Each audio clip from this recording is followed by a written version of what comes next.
First part here, and in Jesus Christ, his only Son, our Lord. I was going to list the whole second part of the creed, but it's long for one slide. So in Jesus Christ, our Lord. So there's a threefold office of Jesus. That's kind of what we know it as. And I asked this in Sunday school, and everybody got it. Does everyone know what the threefold office of Jesus is? Yeah? No? No? Well, go with Sunday school. I can see why they're coming. No judgment. No judgment. But threefold office is prophet, priest, and king. All right? Prophet, priest, and king. When we originally designed this sermon series, we were going to have a Sunday about prophet, and then another one on priest, and another one on king. And then when we started the sermon series and we were planning for it, my friend and I that do all this together, we realized that we accidentally added an extra Sunday. Apparently, May was going to have more Sundays than it actually had. And so today, we're talking about prophet and priest. All right? So we have to kind of understand what a prophet and priest is. A prophet is someone that speaks of God or someone that speaks for God. All right? That's what a prophet is. When you hear a prophet, that is someone that speaks of God or for God. Kind of the same kind of idea there. And then, so like a prophet, you have all the prophets kind of old. Elijah is like a kind of a classic prophet, someone that's known. A priest is someone that meets God to the people, that meets people to the God. So priests would do sacrifices in the temple, and the sacrifices would take the sins of the people off of them and onto the sacrifice. And so they would be able to meet God and the people. And that meeting always happened in the temple, right? So they would meet that. So a priest is someone that meets God to the people. So a prophet is someone that speaks of God. A priest is someone that meets God with the people. And when we talk about a good priest, we have to go back, because we're talking about Jesus stuff, we got to go back to Exodus, right? Genesis and Exodus. And again, I stress, you're like, why is he talking about Exodus again? Like, it's all this guy talks about. That's what I do. All right? So Exodus.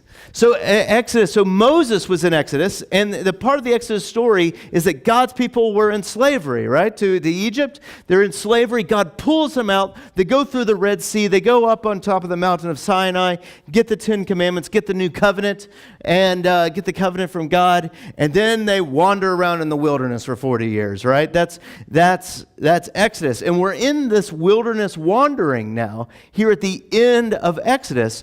And Moses is this great priest. He's this great priest that he's working to bring the people to God, but God's people keep doing weird things, and they keep separating themselves from God through little petty demands and all kinds of things like that. And so they end up creating, Moses and God end up creating this tent of meeting. And what would happen is God, whenever he was leading his people through the wilderness, he would come as this bright white cloud, okay? Pillar of cloud by day, fire by night, right? They're leading this forward in this bright white cloud. And whenever Moses would go into the tent of meeting, that bright white cloud would also go in there. And it says in Exodus that Moses would talk face to face with God. And when anyone had questions for God, they would relay it through Moses, through this weird divine version of the telephone game, right? And so they would do this, but this bright white cloud, and Moses would listen to God. He would listen to God and what they were doing and do his best to connect the people to God. All right? Acting as this priest. Now, we're talking about listening to this day. And I have to admit, I'm often bad at listening because I like to talk. But also, it's just one of my character flaws, right? Like, I'm just bad at listening. I remember when I was 14, so next week we're confirming that guy right there. It's Joe. We're confirming Joe, and when I was 14, I was confirmed then. I know it's a little older than you are, but I was confirmed then, and my parents, as a confirmation present for me, gave me a ping pong table, just like this one. You know, one where you could fold up and you could practice by yourself against the wall and all those things. And what you also have to understand about the Escher household is that they love to throw parties. My parents still throw a New Year's party every year that has at least 80 people at it. Like, when it rains, because it's outside, with all that stuff, when it rains, they cancel it. Over 40 people still show up, right? Like, they just know this is what happens. They live to throw huge parties. So when their eldest, and this is for my sister, their favorite, she still lives close to my parents, so I'm the one that ran. And but when I was confirmed, they had this huge party, and so everyone left kind of late, and so we weren't able to assemble the ping pong table that night. In my angsty 14-year-old way, my parents went to work, and I was alone with the house, right? This was like in June, and I was alone in the house, and I'm like, I am going to assemble this ping pong table. It's going to be amazing because I'll be able to flip it up on its side and play with it. Right now, did I listen to all the labels, the stickers, the instructions that all clearly said requires 2 people? Did I listen to any of that? No, right? Like, and I still remember the feeling to this day of getting it mostly assembled, and the last little bit. It would have been super easy to have 2 people, you would lift up one side and the other person like puts in these bolts in the legs and the thing's basically assembled, right? And I get to that point and I'm doing this weird like dance, trying to hold this thing up and like stick it in there and then it happened. And one side fell and the other side fell, like all that. And when the dust had cleared, I looked over and the brand new Formica had cracks in it. Oh no, right? I didn't listen. It still worked great as a ping pong table. I'm not sure. My parents were threatening to get rid of it 2 years ago, and they might have. My grandmother lives with them now in the place that the ping pong table used to live. So that they might have gotten rid of it. But I played on this ping pong table 2 years ago at a New Year's party, and it's still got those cracks in the Formica. But if I had just listened, and I had to wait for my dad anyway to get home, now having to explain fresh cracks in the Formica, right? That's just what happened. I didn't listen. I was so impulsive about what I wanted that I never actually, stopped. I never actually stopped. I could have just watched reruns of Knight Rider all day. Instead, I failed at making it's a good show. Getting commentary on Knight Rider. Have you watched it recently? It's not that good. It's like you start regretting life decisions you made in the 80s and early 90s after watching Knight Rider. Anyway, so this has to do with Jesus' transfiguration, and I have a really sweet photo from the transfiguration event actually, and so this Jesus transfiguration, this amazing thing happens, and here's what we got to do, and this is why I was talking about Exodus, because a lot of the stuff that happened in Exodus happens here. It happens here. So they go and Jesus, it's right before Jesus is going to be crucified. He's in Jerusalem, and they go on top of this mountain to pray. And he takes Peter, James, and John with him, and they go up this mountain, and they go up there, and then all of a sudden, boom, Jesus is all bright and shiny. He's all bright and shiny. And the way us theologians talk about this, it's basically the transfiguration is the actual glory of Jesus on the inside is now shining out on the outside. Okay? That's kind of the thinking behind the transfiguration, that he becomes all bright and shiny and amazing. And so they go up onto a mountain. Reminds you of Mount Sinai with the Ten Commandments, right? They go up onto a mountain and have this mountaintop experience, much like Moses. And when they are there and he starts becoming bright and shiny, suddenly there are 2 people, like there's a person on each side. You have Moses and Elijah. It's like, oh my goodness, it's Moses. And Moses is standing as the priest. It's kind of standing as the law and that went before in the Old Testament. Then Elijah is representing the prophets. It's kind of the whole breadth of everyone in the Old Testament. That it's representing both of those, that they are happening. And what's awesome is that there's this cloud that is enveloping around them, this kind of white cloud that's around. It sounds the same thing as that cloud that would go into the Holy of Holies in the tent of meeting when Moses would talk with God. There's all of these things that sound familiar, right? It's like that sermon I preached about a month ago. Like when you walk in somewhere and all of a sudden you smell that same smell that was your smell of your grandmother's house. And it takes you right back to there, right? All this is happening. It's like, oh, wow, this sounds familiar, this sounds familiar, this sounds familiar. And it's all happening. And Peter, James, and John, especially Peter, are super excited. They're like, let's build temples. Like that, they're just like, let's commemorate this idea so that what is happening, Jesus, we'll build one for you, we'll build one for Moses, and we'll build one for Elijah so that we can always remember this day and so that we can tell everybody about what is happening. And they're just super thrilled about this.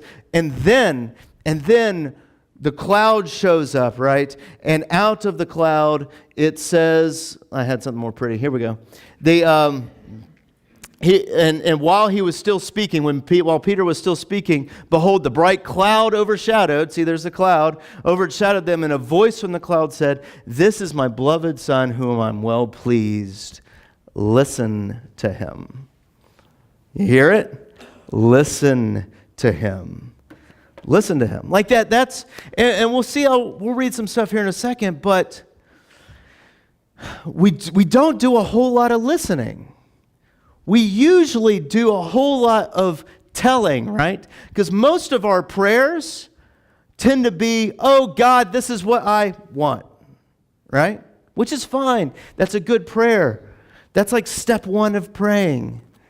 Step 4 is just being quiet and saying, what would you like me to do?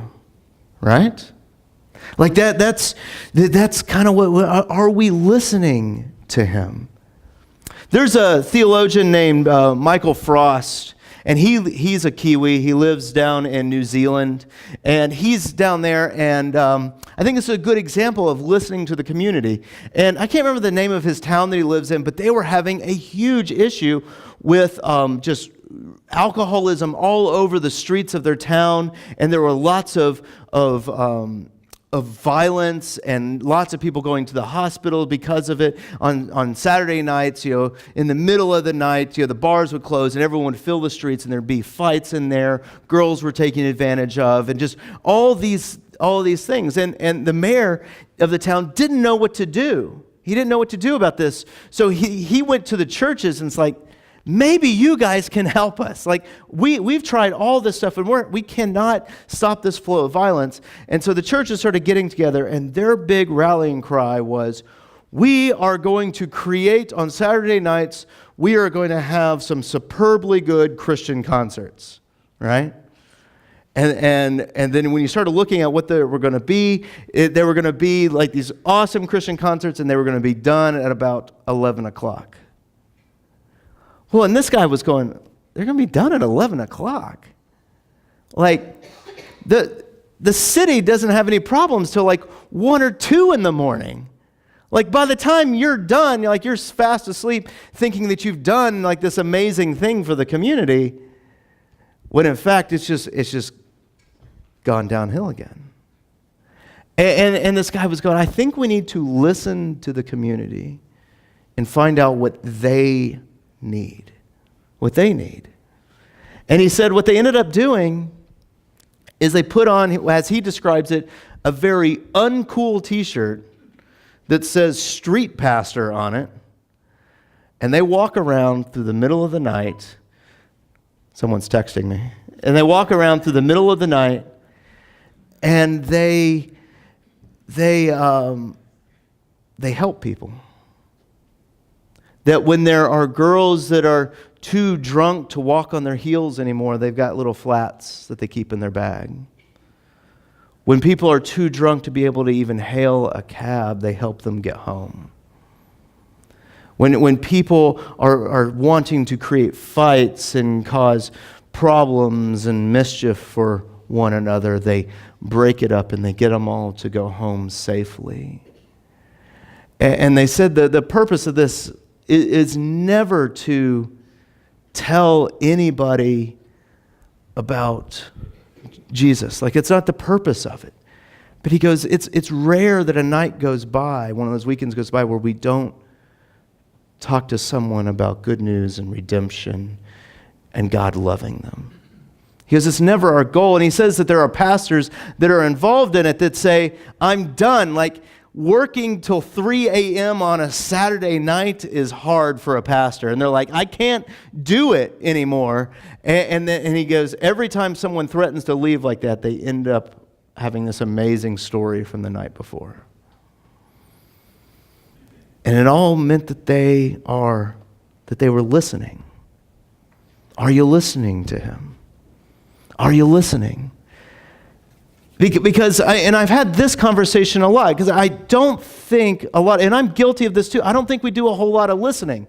Now, I've been in hospitals, I've been visited people's homes, since I've lived down here, and even before, but I see a common trend that's happening. I see a common trend that's up, that people get to a point in their lives, many of you in this room, where suddenly your legs don't work as good as they used to, your heart doesn't work as good as it used to, you can't just, like, your muscles don't work, your back's not what it used to be, right? And you want to get out and help and, like, all those things, and I'll start talking to you, and then I hear this: I don't know what my purpose is anymore. Some of you are going, I wish you'd quit talking about me. But the problem is, I've probably had this conversation with 20 people in the last 6 months that I've been here. I don't know what my purpose is anymore. Like, that's tough. That's tough. And listen, I struggle with that too. Like, man, can you imagine the depression that I would steep down into if suddenly I lost the ability to speak? Listen, that would be a tough one for me. I would still have my hands, so we'd be halfway there. It's a joke for those that are here that I talk with my hands. But if I lost that ability, or if I lost my ability to think or make connections, like that, I'm deathly afraid of certain medications because they might alter my ability to make connections. You know? And what would my purpose be?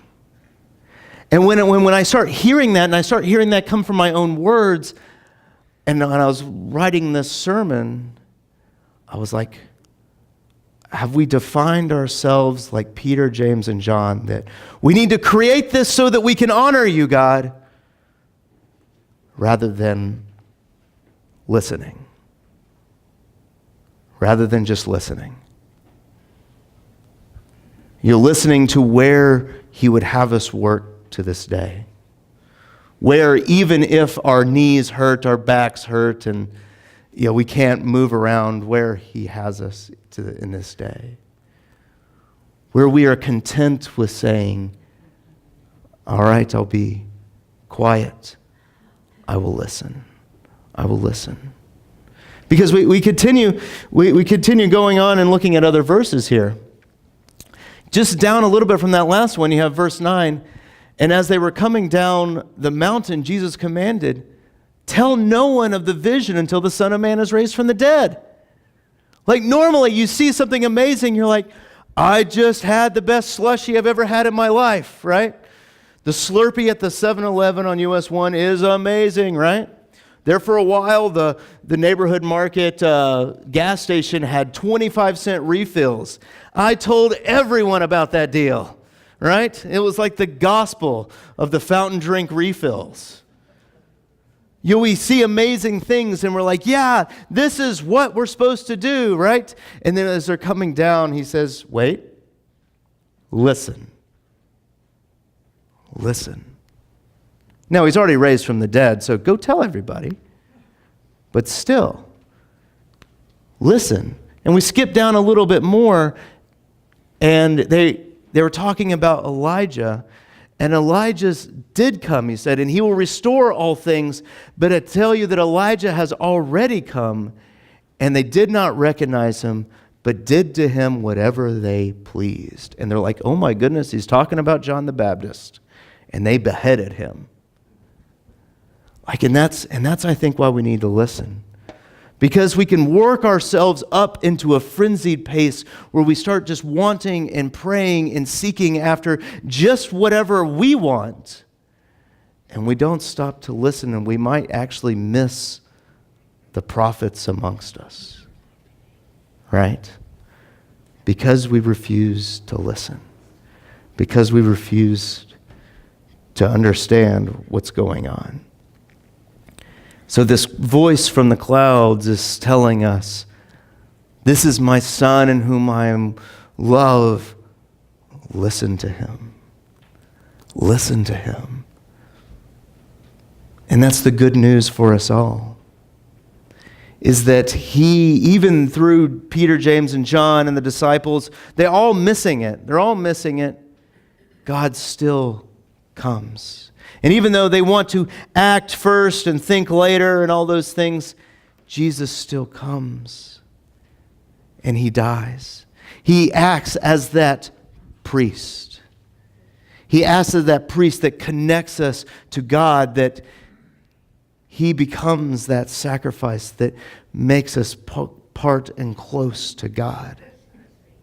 He brings us close to him. And he doesn't just promise us that everything will just be well and we'll be like Care Bears shooting rainbows out of our belly buttons and be on clouds and things like that. He doesn't promise us all that, but he promises that I will bring you life, and life to the fullest. I'll bring you to God, and that he will be here. Do you listen to what he's saying to you? And then we also talked about how Jesus he's the priest, but he's also the prophet. And that out of his words, we find out that God loves us so much, that he has sent his only son, that he would love you so much that his son would die and rise again for you. Are you listening? And after it's all said and done, we see that we become prophets and priests of our own rights. That we are prophets and we speak of the mighty things of God. And we are priests and we bring people by the sacrifice of Jesus to God.